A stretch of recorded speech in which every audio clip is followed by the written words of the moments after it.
Namaste. In this quick tutorial, we'll talk about stepping from down dog to warrior one, right? So stepping forward, essentially. Things that you might do or see or experience along the way, like the leg swinging up thing, right? So you'll occasionally see this happening, to swing the leg through, right? But you go avoid that.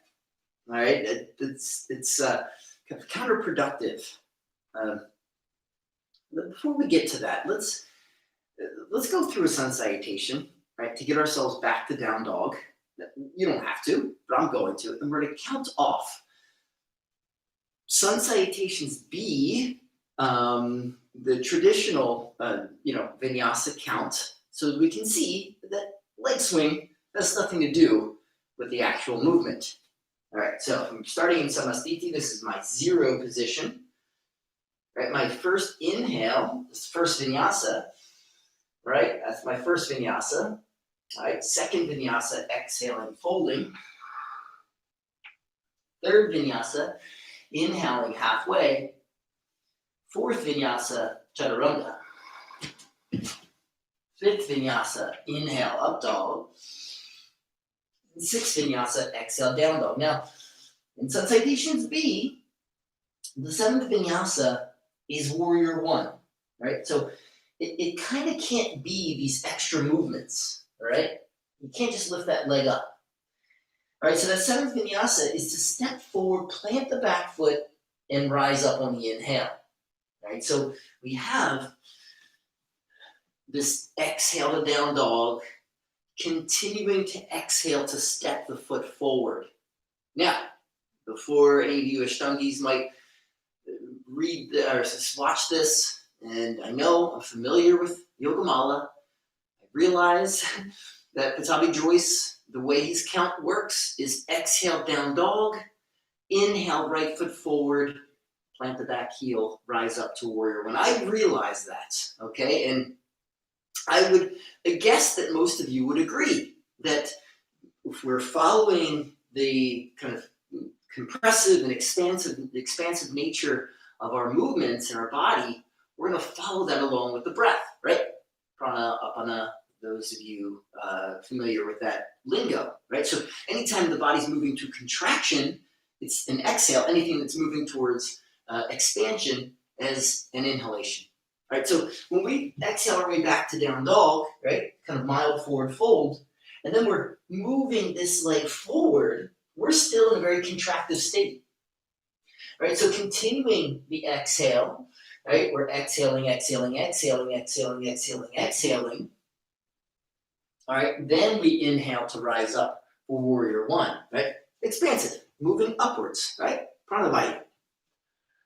Okay.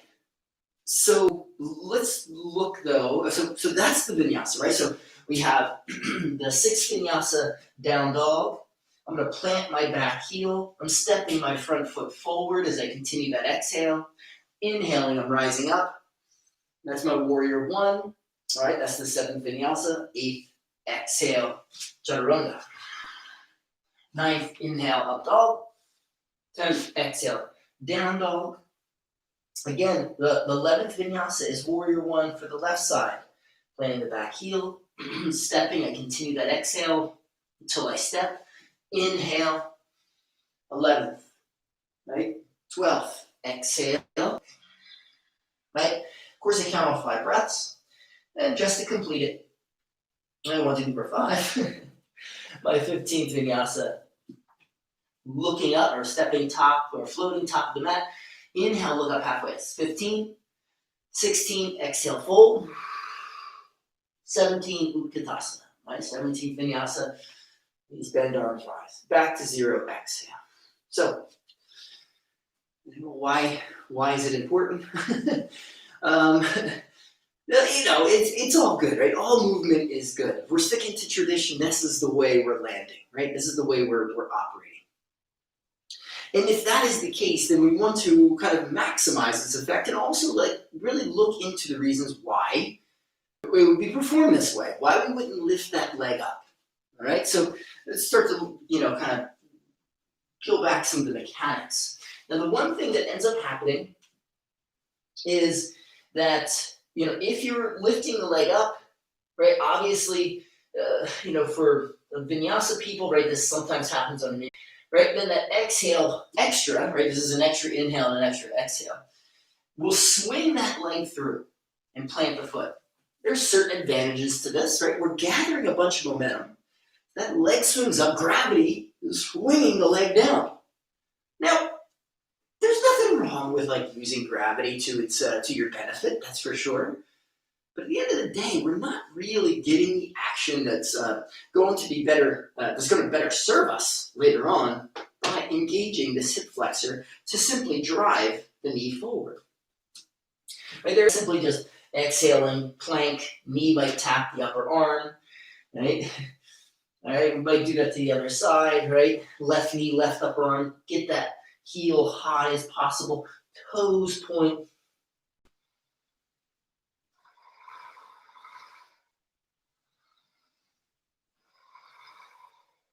I'm going to notice the shape of my back as well, really hooded, lots of cat shape in my back. We'll talk about that in a moment. But the benefits, again, of just simply stepping the foot forward really outweigh that leg swing. We learn to control the movement, right? When we've got that leg kind of swinging up and we're driving it through, we're not really engaging the hip flexor, hamstring as much as consciously as we need to step the foot through. It requires a lot more control to simply step the foot forward as opposed to swinging the leg up. All right, so don't cheat yourself out of that. I know it's like a little bit, but you practice a few thousand times, it all adds up over time. Okay, so let's look at some of the mechanics, though.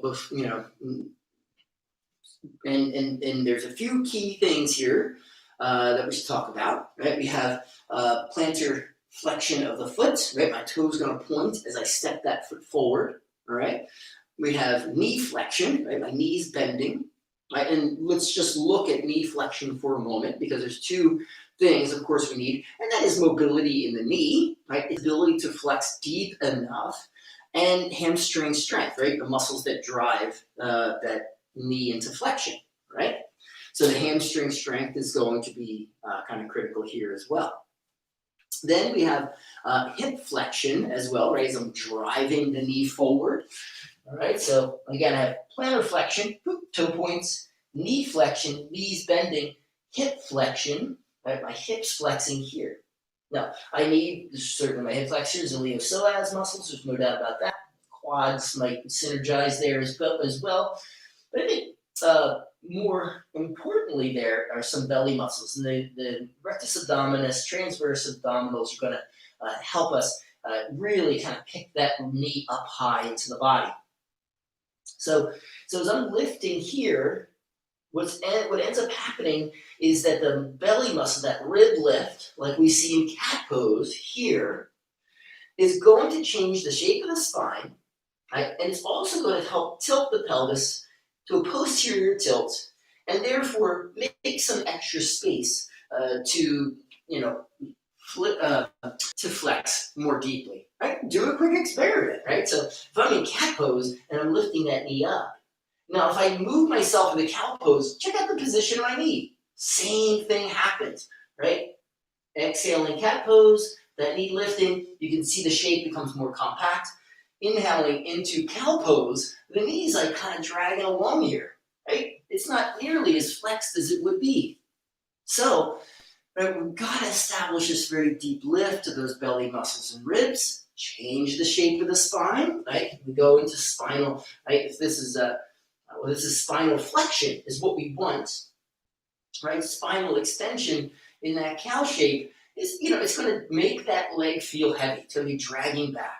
So keep that lift of the spine as much as you can as you pull that leg through, all right? Right, so again, we can do exercises on this. Again, I plant the heel first, the back heel first. I keep this position. Notice, right, my kind of high plank position. I'm pressing into my hands, rooting the base of the index, triceps active, elbows straight. Right, then I step through and plant that foot. I lift this hand, lacks some flexibility, that's for sure, and I have long legs. Don't ever discount the your proportion and its ability to affect movement and posture. Right, proportion is plays such a key role in how your body shapes itself. So I have very long legs. Yeah, I got long arms, but I have very long legs, and I got to get out of the way of those things. Right. So I'm here. Right. I might step back, other side, plant, lift, round. Right. Step. Okay. All right. So some keys here: plantar flexion, knee flexion, hip flexion, spinal flexion.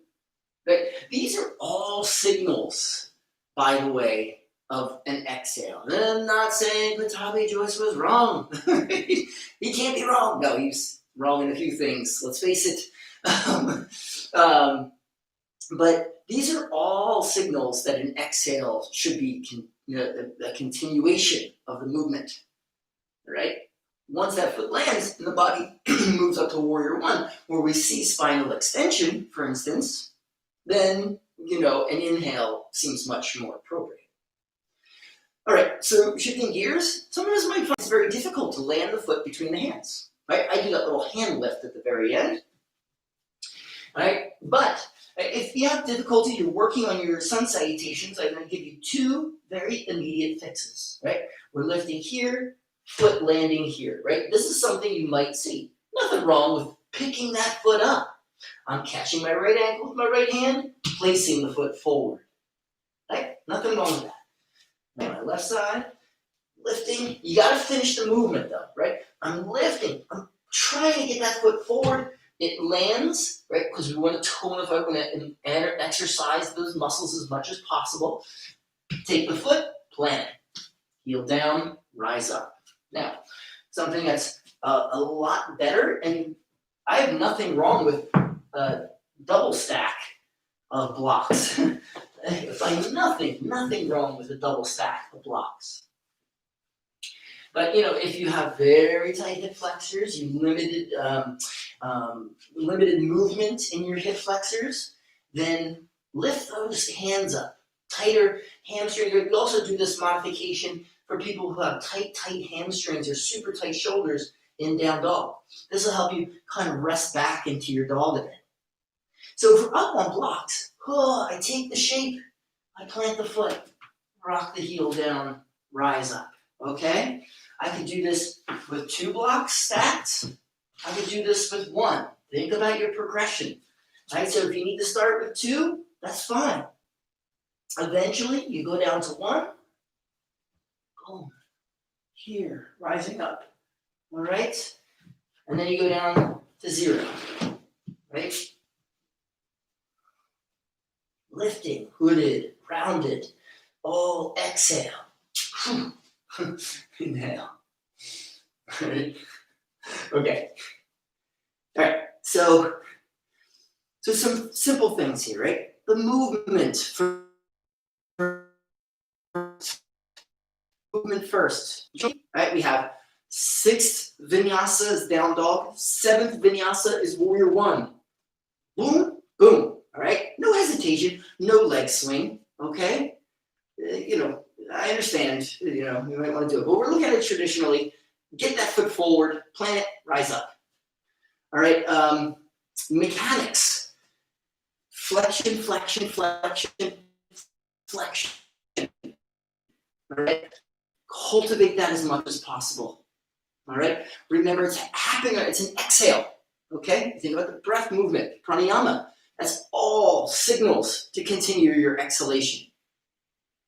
All right. And then finally, modifications. Right? If you're just starting, or again, if you have like tighter knees, right? Even ankle, right? That your foot doesn't point all that well. Right? That toes might be dragging. All right. You want to again cultivate that energy. Lift those hands up on blocks. That foot's landing, just behind the hands. Take a hold of the ankle. Boom, plant it. I would also suggest working with blocks every once in a while, if that is in fact the case. All right? No shame in your game. All right. Well, I want to thank you so much for joining me today on Stepping Forward. interesting little thing about that. All right, y'all. Have a wonderful day. Stay safe and help others. Peace.